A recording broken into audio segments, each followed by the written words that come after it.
Hello friends, नमस्कार friends. मेरा पिछला वीडियो यदि आपके बैंक लॉकर में चोरी हो जाए तो आपके क्लेम्स कैसे मिल सकते हैं, आपका लॉस कैसे रिकवर हो सकता है, इस पर मैंने बात की थी। आपने बहुत पसंद किया, बहुत बहुत धन्यवाद। आज मैं लेकर आया हूँ विषय नॉमिनेशन। फ्रेंड्स, जब भी आप बैंक में कोई अकाउंट खोलते हैं तो आपको नॉमिनेशन करने के लिए कहा जाता है। आपको आरबीआई भी बार बार सचेत करता है कि अपने बैंक अकाउंट में नॉमिनेशन अवश्य करें। दोस्तों, नॉमिनेशन क्या होता है, क्यों होता है, इसके क्या क्या लाभ हैं, क्या क्या इसके लीगल एस्पेक्ट्स हैं, आज मैं इस विषय पर बात करूंगा। वीडियो ज़रूर देखें, ये बहुत काम का है और इससे आपके भविष्य में आने वाली कई समस्या का समाधान मिलेगा। तो बात शुरू करते हैं। दोस्तों, नॉमिनेशन करने से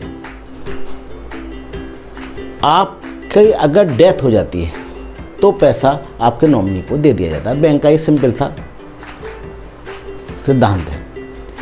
लेकिन बैंक के किसी भी अकाउंट में फिर नॉमिनेशन एक ही व्यक्ति का हो सकता है। वो ज़रूरी नहीं है कि आपके रिलेशन में ही हो, वो बाहर का भी कोई व्यक्ति हो सकता है। माइनर है तो मेजर होने तक उसको कोई गार्जियनशिप दी जाती है। लेकिन ओवरऑल बैंक ये चाहता है कि आपका पैसा सुरक्षित आपको मिल जाए। अब प्रश्न ये पैदा होता है कि जब नॉमिनेशन हमने कर दिया और से मेरे फादर, उन्होंने मेरे नाम में नॉमिनेशन किया, उनकी डेथ हो गई, चले गए। अब मुझे वो पैसा कैसे मिलेगा?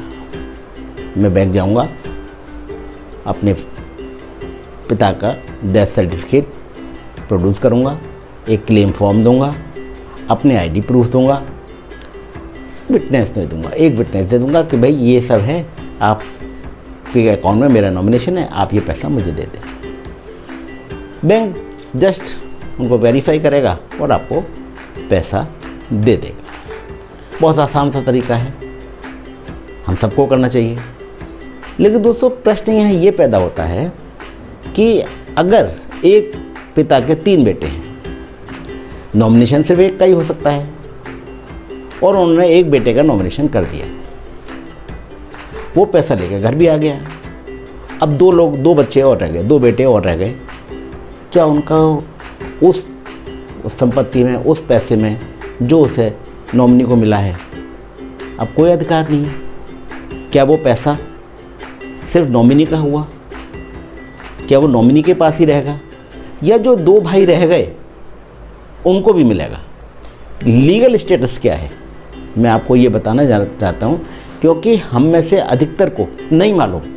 हम समझते हैं पैसा हमें मिल गया, नॉमिनी को पैसा मिल गया, इट्स आवर्स, नाउ ये हमारा है। दोस्तों, ऐसा बिल्कुल नहीं है। नॉमिनेशन सिर्फ ये आपको अधिकार देता है कि आप वो पैसा बैंक से ला सकें, बैंक से विड्रॉ कर सकें। उस पैसे को बैंक से विड्रॉ करने के पास आपके पास सिर्फ एक ही अधिकार है कि उस पैसे को सुरक्षित रखें, क्योंकि आप उस पैसे के कस्टोडियन हैं, आप उस पैसे के मालिक नहीं हैं। फिर से दोहरा रहा हूँ, जो पैसा नॉमिनी बैंक से प्राप्त करता है वो उस पैसे का मालिक नहीं होता, वो सिर्फ उस पैसे का कस्टोडियन होता है। और लीगली वो उन सभी क्लेमेंट्स को उस पैसे को बांटने के लिए, देने के लिए बाध्य है जो पिता के हक के लिए जिम्मेदार हैं। मतलब अगर वो पैसा पिता का था, तीनों भाइयों को मिलना चाहिए था, एक भाई का नॉमिनेशन में नाम था, वो नॉमिनी लेके पैसा आ गया, तो उन दोनों भाइयों का भी उस पैसे के बंटवारे में, उसके हिस्से में पूरा हक है। अगर मान लें कि वो पैसा 3 करोड़ रुपए था, तो वो पैसा तीनों भाइयों में 1-1 करोड़ बांटना ही होगा। इट इज़ द लीगल बाउंडेशन, जो अक्सर नॉमिनी अपने कन्फ्यूज़न में उनको ये पता रहता है कि ये पैसा मेरा है, इसलिए वो नहीं करते। तो दोस्तों, ये थी legal status of nomination. Nomination account में ज़रूर कराएं, लेकिन ध्यान रखें कि उसके बाद जिसका जो अधिकार है उसको भी दें। तो दोस्तों, ये आज का था विषय नॉमिनेशन। बहुत इम्पोर्टेंट विषय है, बहुत कन्फ्यूज़न है समाज में इसके बारे में। आप इसका लाभ उठाएं, लोगों को बताएं और ऐसे मैसेज ज़्यादा से ज़्यादा लोगों तक पहुंचाएं। तो ये था मेरा आज का वीडियो। आशा है आपको अच्छा लगा होगा।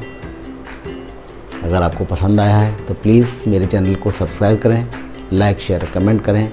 मेरा नंबर स्क्रीन पर है, प्लीज़ आप मुझे कॉल भी कर सकते हैं, नोट कर सकते हैं। मैं रिटायर्ड बैंकर हूँ, आप जानते हैं।